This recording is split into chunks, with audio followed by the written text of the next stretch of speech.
Black History Month is all about notable people exuding Black excellence. And today I want to draw your attention to two women who were heroes of the civil rights movement and ambassadors of Black glamour. Josephine Baker and Lena Horne. Let's start with dancer and French resistance hero Josephine Baker. Jacques Guerlain created Sullivan specifically for Josephine Baker in 1933. And it's unclear if she commissioned it or maybe he saw her in the banana skirt and used her as a muse. Whatever the circumstances, she wore this chypre perfume that featured iris, jasmine, and carnation, as well as woody notes, tarragon, and lavender. It sounds very fresh and green. Josephine was also a fan of Joy by Jean Patou because it was known as the most expensive perfume in the world, and she had grown up in poverty, so she relished that she was able to afford it thanks to her great success. And this is a heavy jasmine floral. And this is the perfume story about Josephine that I love the most. In the 50s, Baker had a chateau in France in which she decorated her bathroom to match the colors of her bottle of Lanvin's Arpège. And right here, if you zoom in, you can see the perfume boxes. And this is what the bottle looks like. The perfume was first released in 1927 and it had notes of peach and honeysuckle with an ambery base in lily of the valley as well as geranium.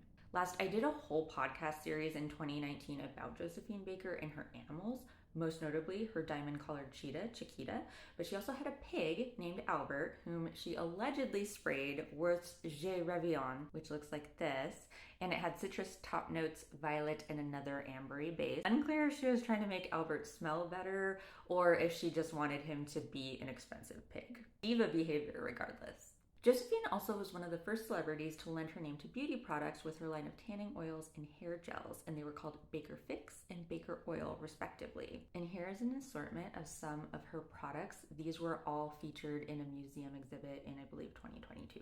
She also lent her name and image to this perfume created by a German glassmaker. Okay, now Lena Horne. Lena was Hollywood's first Black glamour girl, and they even had Max Factor create a foundation shade just for her. It was called Light Egyptian, and this was actually not great for her in the long run because the studio started using it to darken the skin of white actresses.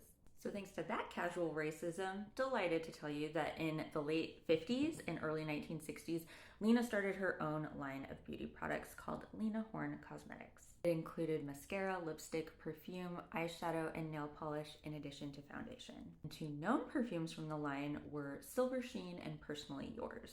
Here's a bottle of Silver Sheen that went up for auction. Allegedly, she wore both perfumes, but that could have been a marketing tactic. The company was run similar to Avon, so you would buy from reps, but it wasn't around very long. I think it was done by the mid-60s. And we don't know her specific personal perfume, but in her daughter's biography, she mentioned not being allowed to touch her mother's bottles of Guerlain and her father specifically forbidding her from wearing Shalimar. For the time period and that specific memory, it's a safe bet that Lena wore this one. If these two women were still here with us today, what perfumes do you think that they would like? Definitely want to hear